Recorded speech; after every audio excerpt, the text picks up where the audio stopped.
Welcome to Minden, Nevada, just across the ridge from beautiful Lake Tahoe. Minden is world-renowned for its soaring conditions, and many records have been set here over the years.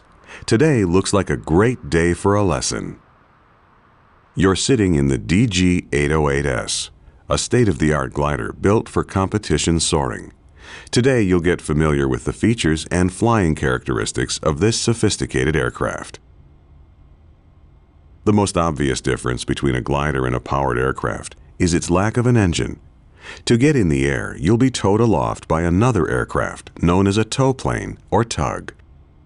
Press Control-Shift-Y now to let the towplane know you're ready for takeoff. Once you're moving, expect the glider to lift off much sooner than the towplane. Be patient and just level out while the towplane gains speed.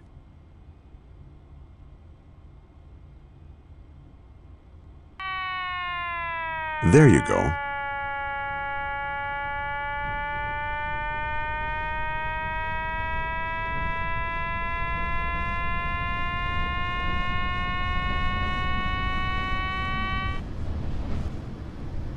You're airborne.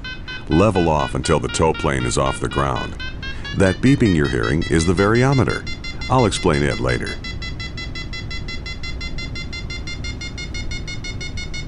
There he goes. Just stay right behind the towplane. Don't get too far above, below, or off to the side. If you're not careful, you can pull the tug off course. Done properly, he won't even know you're there.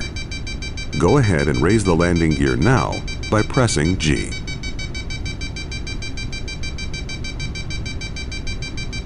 Visualize a box around the towplane and try to keep the glider in that box at all times. You'll know you're getting outside that box when you can see the sides, top, or bottom of the towplane. It's best to stay just a bit high on the tow. The wake from the towplane's wings flows downward, so staying high will keep you in smooth air. You've only paid for a tow to 2,500 feet above the ground, so he'll expect you to release at that height. That's about 7,200 feet on the altimeter. The tow rope release is the yellow knob on the bottom left side of the instrument panel. To release the rope, you can click it or press Shift-Y, but don't touch it until you're at altitude. That would make for an awfully short flight. Speaking of shorter than expected flights, there comes a time in every glider pilot's career when he doesn't make it back to the airfield as intended. Either through bad decision-making or lack of lift, he or she has to put the glider down in a field. This is called landing out. It's actually quite routine in cross-country soaring, but it's embarrassing nonetheless.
Okay, you're nearing 7,200 feet.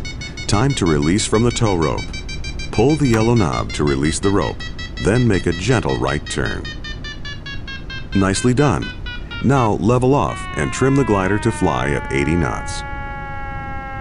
Now that you're on your own and powerless, you'll need to find rising air to stay aloft. Keep flying straight and level, and I'll explain what to do next. Rising air, or lift, comes in a few different forms. The most common variety is a thermal. A thermal is simply a volume of air that's been heated by the sun and is hotter than the surrounding air. This causes it to rise into the sky in a column. On a sunny day, if you see a soaring bird flying in circles without flapping its wings, it's because it's found a thermal. This is exactly what you'll attempt to do. You'll generally find thermals rising above surfaces that absorb the sun's heat more than the surrounding terrain. Plowed fields, rock outcroppings, or concrete areas are always good bets. There's a large thermal over the fields just west of here. Head west so you can find some lift. Just like a powered aircraft, this glider has a vertical speed indicator that shows how fast the glider is rising or descending. It also has a variometer, which is a more precise instrument that indicates the vertical speed of the air you're flying through. You'll find the variometer just below the airspeed indicator. There's also an audio cue to help you find and stay in rising air. Beeping means the air is rising. The higher pitch the beeping, the faster the air is moving upwards. A steady tone means the air is either still or descending. The lower the tone, the faster the air is sinking. With these aids, as soon as you enter or exit a thermal, you'll know it.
Okay, feel that turbulence? That's the telltale sign that you're close to a thermal. Just keep flying level and you should hit lift. Ah, there it is. Now fly circles inside the thermal to keep gaining altitude.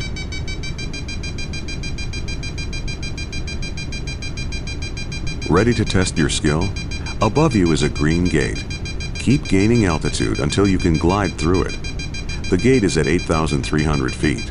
You'll need to clear all 7 gates to successfully complete this mission. The secret to maximizing your time in a thermal is to stay slow. Try and keep your speed at 80 knots. Pull back on the stick to slow down. You should also be using a lot of rudder in your turns to keep the wings as level as possible.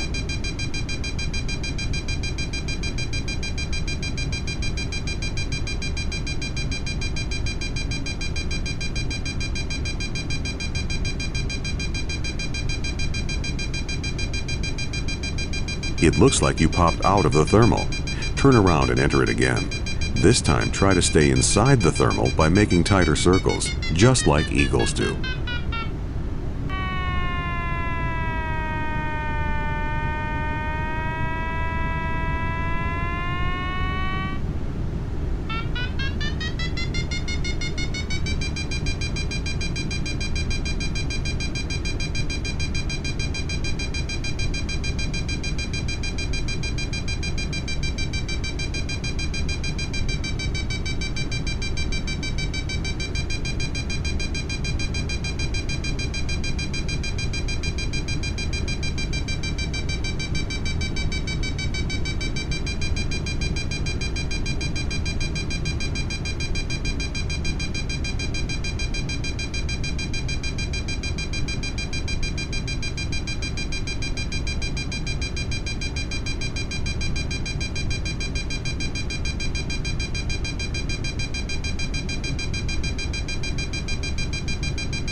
Nicely done.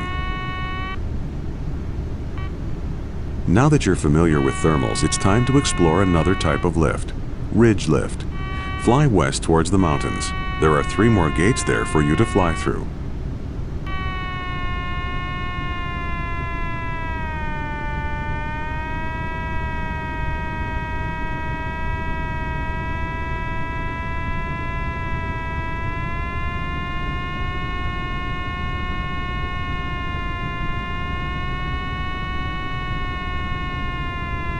All right, you're over the foothills. You should be feeling some lift soon.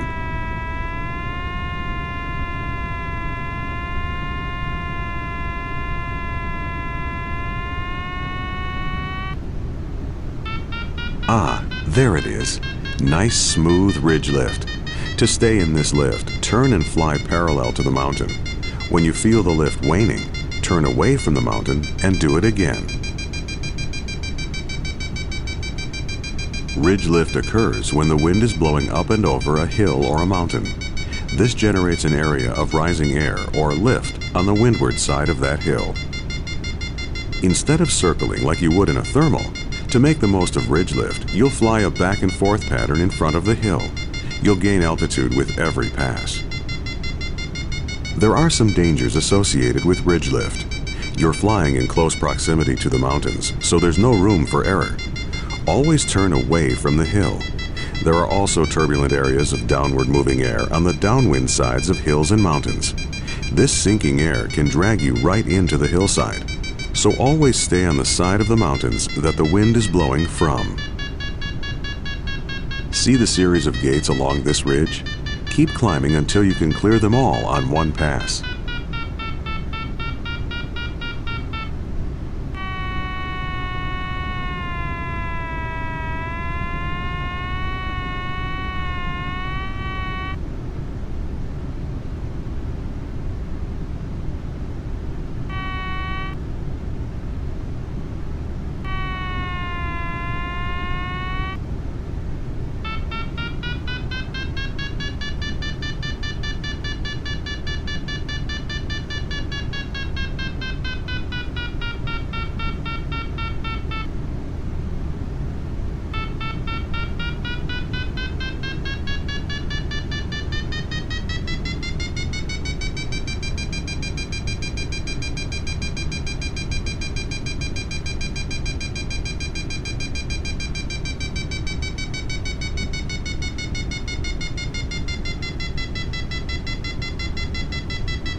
That's the Lake Tahoe ski area just below you.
There's one gate.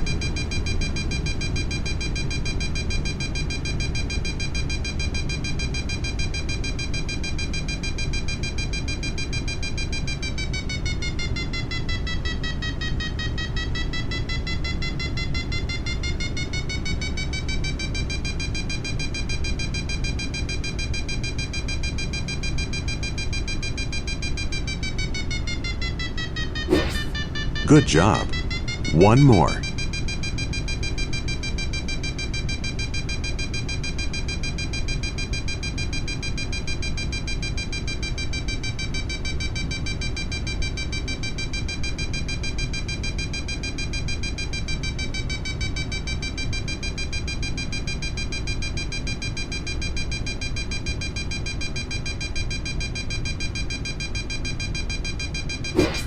Nicely done. Okay, take a rest and cruise for a bit. Head west over the ridge toward Lake Tahoe. See the last set of gates? Head in that direction. Trim the glider to fly at 100 knots.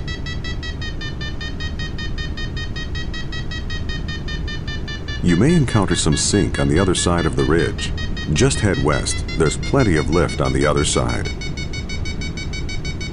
The last type of lift to know about is wave lift. Wave lift is similar to ridge lift, except it occurs much higher up, above and behind the ridge line. When air is disturbed, it acts a lot like water and creates ripples and waves. As an air mass moves up and over a mountain range, it pushes the air above it up and out of the way. This disturbance causes a wave motion that can extend out many miles. This is wave lift. Keep in mind, though, that the air masses between the waves are sinking. Many soaring altitude and distance records have been set after finding a good wave. It's a rare day you find a good wave, and today the winds are just right. Just keep heading west and watch for smooth rising air.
Okay, there it is.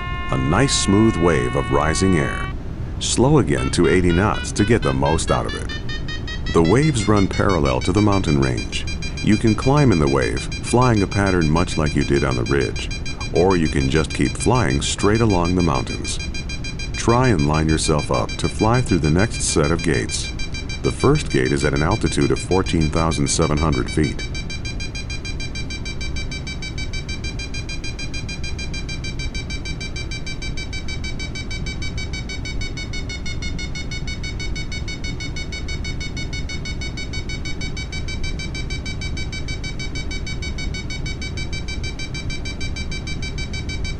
Ready to learn some more about this glider? A heavier aircraft penetrates the air better as it has more inertia. This means more speed. Many racing sailplanes carry ballast so they can fly faster. Ballast is weight added to the aircraft in the form of water. This extra weight means the glider won't thermal as well, so sometimes in low lift areas you'll need to drop that extra weight.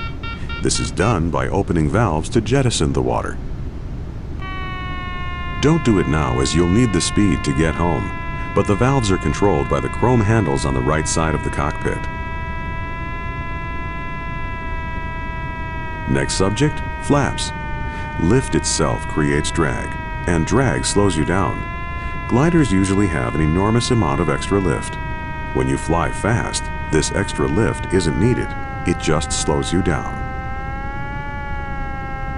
To reduce the lift, this glider features a negative flap setting. Once the flaps are at 0 degrees, just press F6 again to move the flaps into the negative range. To set the flaps to neutral again, press F5.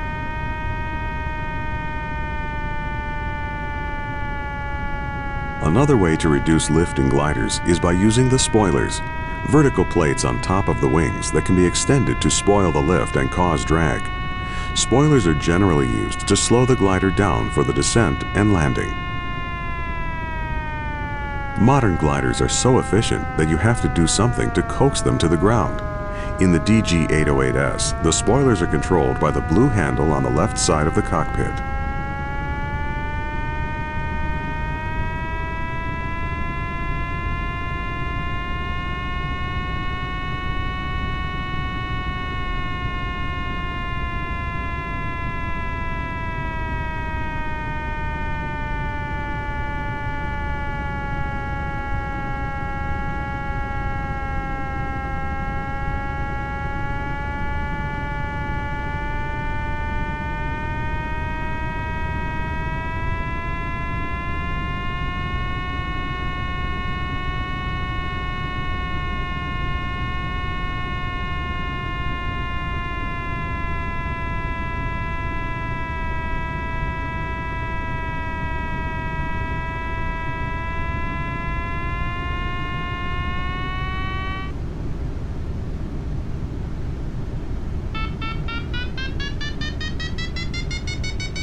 That's one.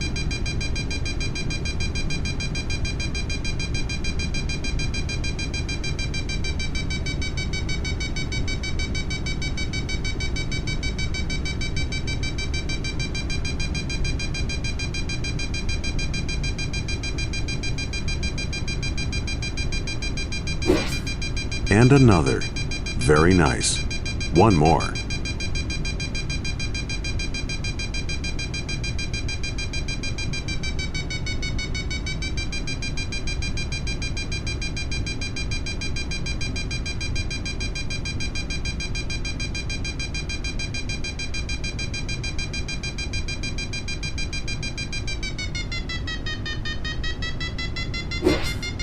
That's it. Well done. It's like magic, isn't it? No engine at all, and you've climbed this high. You can either keep soaring this wave or head back to Minden. It's up to you.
17,000 feet. I think that's a record for a first-time sailplane pilot. Very impressive. You need an instrument clearance to go any higher, so that's it for today. Time to head back to Minden. Turn the glider towards the pointer and trim to maintain about 100 knots.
This is the perfect time for those negative flaps.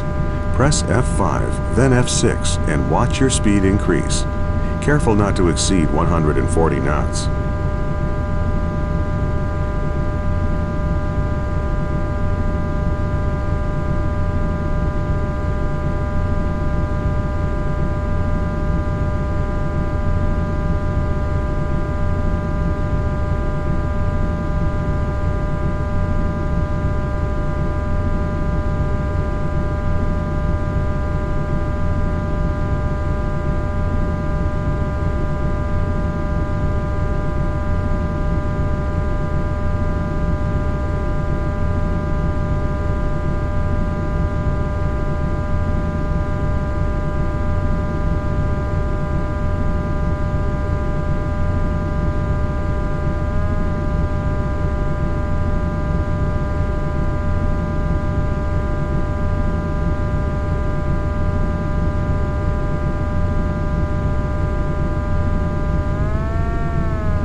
All right, almost home.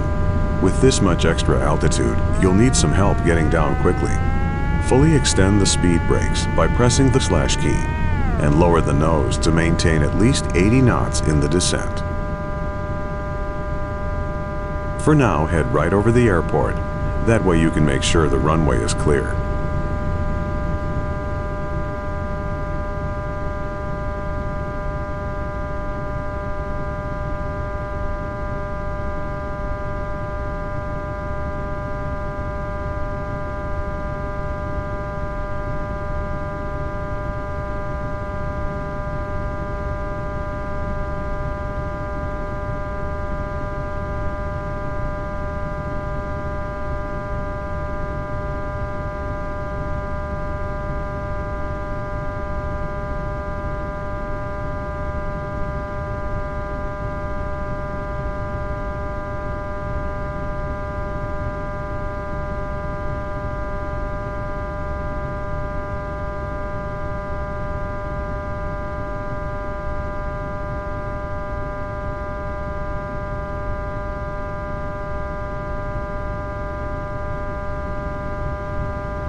Approach the airport from the north and land on runway 12G. Use the grass strip so you're not in the way of powered aircraft.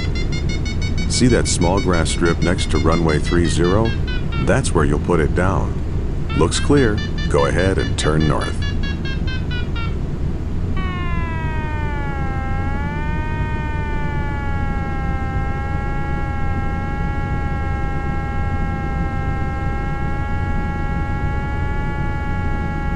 Time to line up with the runway before you lose too much altitude.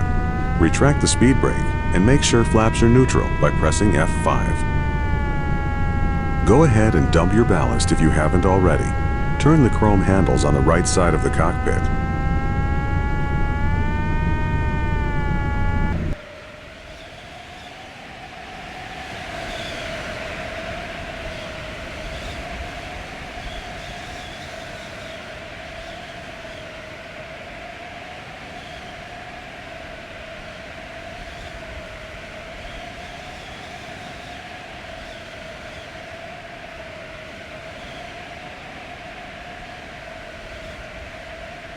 Okay, turn around and get lined up for landing.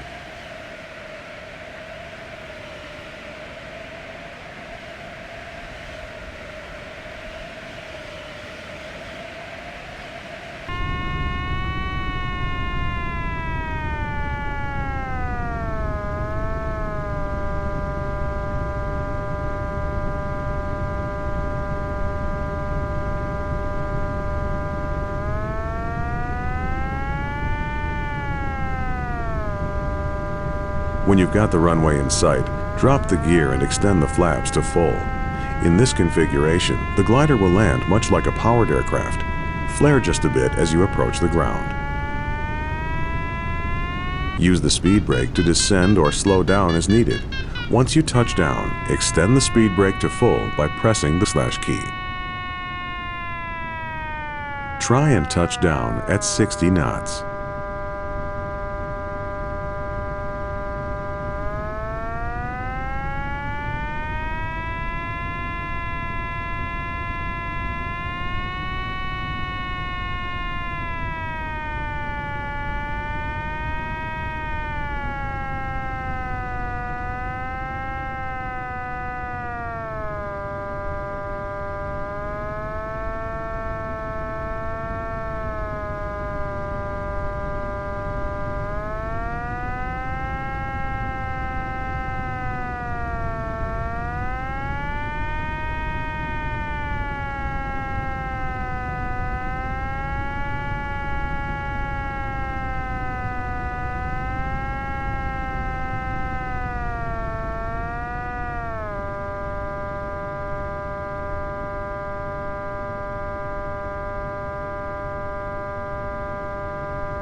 Touchdown.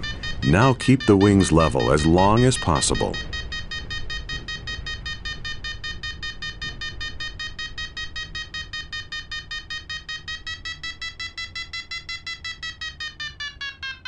Very nice. Great flight today.